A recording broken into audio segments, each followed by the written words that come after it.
Welcome to today's deep dive. Just to get us grounded before we start, today is Saturday, March 21st, 2026. Right, and for those following the liturgical calendar, that makes it Saturday of the fourth week of Lent. Exactly. And the passage we are exploring today for you is from the Gospel of John, chapter 7, verses 40 through 52. It's such a fascinating section of the text. It's often titled The Galilean Question and the Divided Crowd. Yeah, and our mission for today is to really unpack this incredible snapshot of ancient social dynamics. I mean, we're going to see how just one figure's words cause this massive ripple effect. Oh, absolutely. It triggers totally organic confusion on the streets, genuine awe among the local police force, and just absolute panic among the ruling elite. It's wild. Okay, so let's unpack this. We're going to start right on the ground level with the everyday crowd. The text tells us that Jesus has just been teaching, and the crowd listening to him is instantly totally divided. Right. You have this one group boldly declaring this really is the prophet, and then others go even further saying, this is the Christ. But then this massive roadblock appears. And it isn't some deep theological debate about his moral teachings.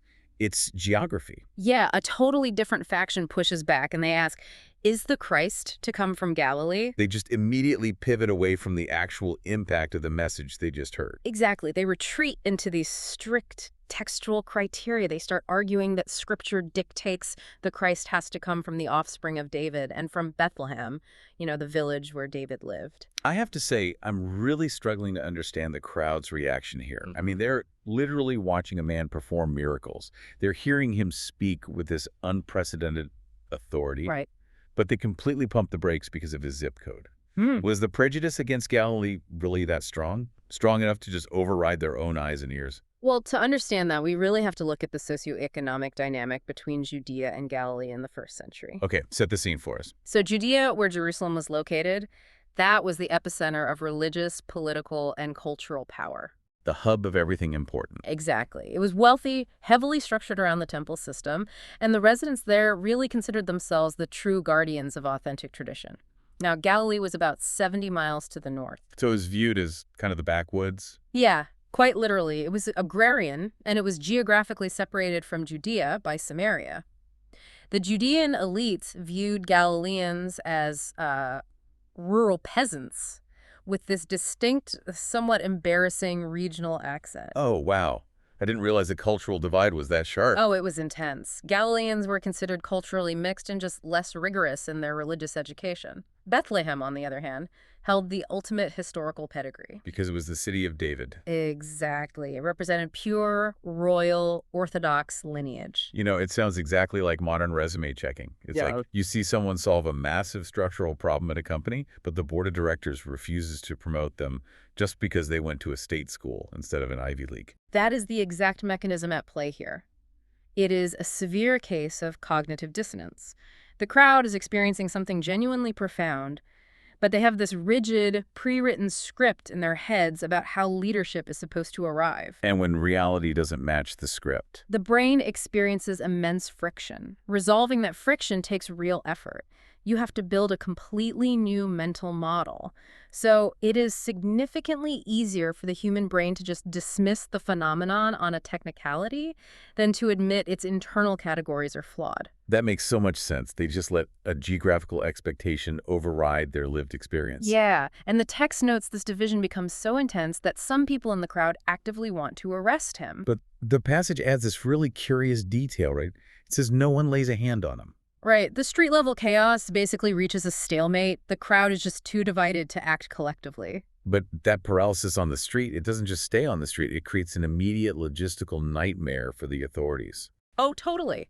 Because the crowd can't resolve the issue, the chief priests and the Pharisees decide to deploy their own armed officers to shut the disruption down. We move from a localized public debate straight into an institutional crisis.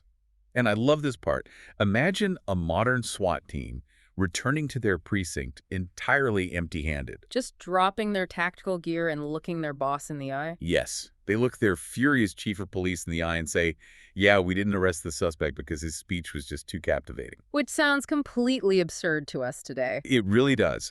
A breakdown of the chain of command of that magnitude just does not happen in a structured hierarchy. But here, the authorities sent in the temple guards. And we need to be clear, these were not simply mall security. The temple guards were typically Levites. They were highly trained, strictly organized under a rigorous chain of command. Her whole mandate was to maintain order. Exactly. Enforce the will of the Sanhedrin, the supreme religious council. They are sent into the chaos with a crystal clear objective: make an arrest. But they returned to headquarters, totally empty-handed. The chief priests demand to know, why did you not bring him? And the officers deliver that staggering defense. They just say, no one ever spoke like this man. This is where we see the collision of two very different types of power. Institutional authority relies entirely on coercion and obedience. The chief priests possess institutional power, they sign the checks, they dictate social standing. They literally have the power to excommunicate you. Right. The temple guard's entire livelihood depends on following their orders. Which is why their disobedience just makes no sense to me. I mean, why risk your career, your social standing, and possibly your freedom just because the guy is a good public speaker? Why not just arrest him and talk about his eloquence later at the precinct? Because they encountered a type of authority that completely eclipsed the institutional power of their commanders. They encountered moral and charismatic authority. When a person speaks with pure, unvarnished truth, it carries this psychological weight that actually disrupts conditioned behavior. The guards were sent to apprehend a rabble-rouser, but they encountered a presence that dismantled their professional resolve. To arrest him would require them to violate their own conscience. Exactly, a conscience which had just been awakened by his words. It is the ultimate testament to the mechanism of rhetoric. Words, when they are wielded with that level of authenticity, can actually break the physical machinery of an empire. And that breakdown signals a massive shift in the narrative. For the guards to fail to act and to openly admit they were spellbound, it proves to the elite that this is no longer a manageable fringe movement. Right. The contagion of belief has actually breached the perimeter of their own enforcement arm. Yes. So the enforcement arm fails. The system breaks down. And here's where it gets really interesting. This forces the elites into a corner. And their response tells us everything about how power behaves under stress. Because the Pharisees don't ask the guards to elaborate. They don't ask, what exactly did he say? Not at all. They are just furious. They immediately interrogate the guards, asking, have you also been deceived? They skip past any genuine curiosity and go straight to an appeal to authority. They ask, have any of the authorities or the Pharisees believed in him? It is a blatant demand for conformity. It operates just like a failing corporation refusing to look at disastrous sales data. Instead of analyzing why the product is failing, the board of directors just threatens to fire any mid-level manager who points out the numbers. The Pharisees aren't trying to find the truth at all. They are engaged in a boundary maintenance exercise. Exactly. Could you explain that mechanism a bit more? What does boundary maintenance actually mean in this context? So when an institution's legitimacy is threatened, its leaders will reinforce the boundaries of who belongs and who does not. By asking, have any of the authorities believed in him? They're establishing a very clear social cost. They're saying, get back in line. Right. They are telling the guards, the people who hold power do not accept this. If you choose to accept it, you are stepping outside the circle of power. They are essentially weaponizing consensus. The experts haven't sanctioned this, therefore it cannot be true. And then they double down with this profoundly ruthless dismissal of the general public. They literally state, but this crowd that does not know the law is accursed. That single sentence is the absolute crux of their defensive strategy. To protect their status, they have to invalidate the lived experience of everyone disagreeing with them. But the psychology behind it it's just wild to me. Why does an elite, highly educated group of leaders resort to name-calling instead of just debating the theological merits of the Galilean question? They have the scriptures. They could just host a public debate. Because of a psychological mechanism known as identity protective cognition. Okay, identity protective cognition. Yeah, when a piece of information threatens our social standing, our identity, or our worldview, the brain processes that information as a literal physical threat. Like a survival situation. Exactly. The amygdala fires up. Rational debate becomes biologically impossible because the brain is in survival mode. For the Pharisees, their entire identity is wrapped up in being the exclusive interpreters of God's law. So if a rural carpenter from Galilee can bypass their authority and speak directly to the hearts of the people, the Pharisees' social utility evaporates. their jobs are obsolete. Precisely. They label the crowd accursed and ignorant of the law because delegitimizing the audience is the only way to avoid engaging with the threat. They are equating disagreement with their consensus to spiritual death. It's a very clean, highly effective way to shut down dissent and reinforce the echo chamber. Except the strategy actually fails. Right, the facade of unified elite opposition crumbles, Right. and the fracture comes from right inside the room. Which brings us to Nicodemus. Nicodemus is such a pivotal figure here. The text explicitly identifies him as one of them, meaning he is a Pharisee, a full member of the elite council. However, it also notes he had sought Jesus out previously. He's an insider, but his perspective has been broadened. Yeah. And Nicodemus speaks up in the middle of this furious defensive boardroom meeting, and he asks what sounds like a basic procedural question. He asks, does our law judge a man without first giving him a hearing and learning what he does? It is a surgical strike on their hypocrisy. Oh, absolutely. Let me push back on their reaction, though. Nicodemus is citing the law here. He is appealing to the very legal framework the Pharisees dedicate their entire lives to protecting. He's referencing principles found in Deuteronomy about giving a fair trial. Right. He isn't even declaring Jesus is the Messiah. He's just saying, shouldn't we follow our own rule book before we condemn him? Why does a request for basic due process trigger them so intensely? Because Nicodemus uses their own source of authority to expose their corruption. Moments earlier, the Pharisees condemned the crowd for not knowing the law. They used the law as a weapon of exclusion to elevate themselves.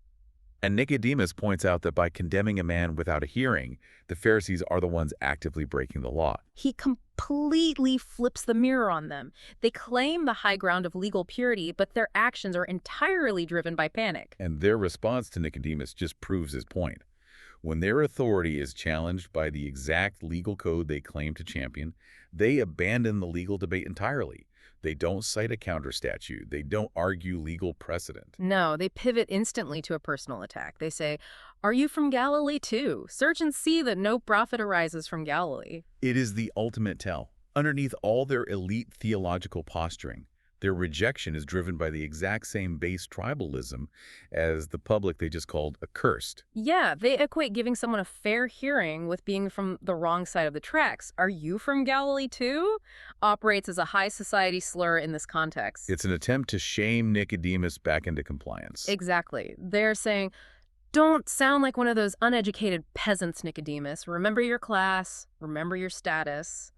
It highlights a universal vulnerability in human institutions. When allegiance to a group or an ideology supersedes the pursuit of truth, people will readily compromise their own stated principles to protect the group. The Pharisees abandoned the law they revered in order to protect their status as the interpreters of that law. They threw out the rule book the second the rule book didn't give them the answer they wanted, which really leaves us with a profound framework to apply to our own lives. We have analyzed the divided crowd paralyzed by their expectations. We've looked at the enforcement officers whose institutional duty was overridden by undeniable truth. We've dissected the ruling elite who resorted to identity-protective cognition and boundary maintenance. And we've seen the lone insider who tried to use logic in a room governed by panic. The central thread running through all these reactions is bias. It is the human tendency to construct elaborate barriers to avoid confronting disruptive realities. The Pharisees confidently instruct Nicodemus to search and see that no prophet arises from Galilee. They possess this absolute certainty that nothing valuable, nothing transformative, could possibly emerge from a place they have deemed culturally unworthy. They are so confident in their prejudice that they don't even bother to check if they're right. And yet, history routinely demonstrates that paradigm-shifting ideas, movements, and leaders almost always emerge from the margins. They come from the exact places the established experts confidently instruct us to ignore. Which brings us to a critical question for you to consider as you process this deep dive.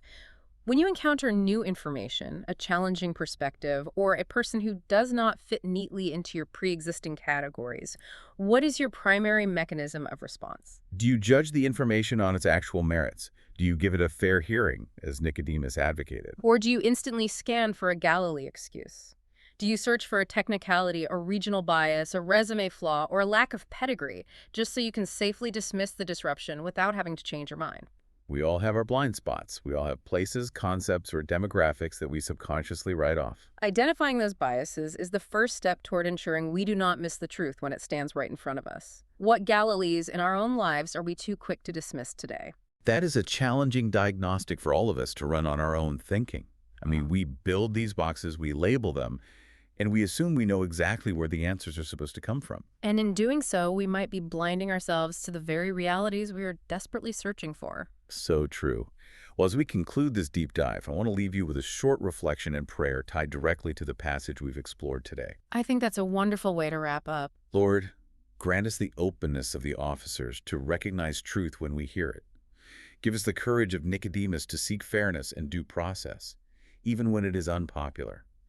Help us to look past our own prejudices and expectations so that we do not miss the profound ways you speak to us in our daily lives.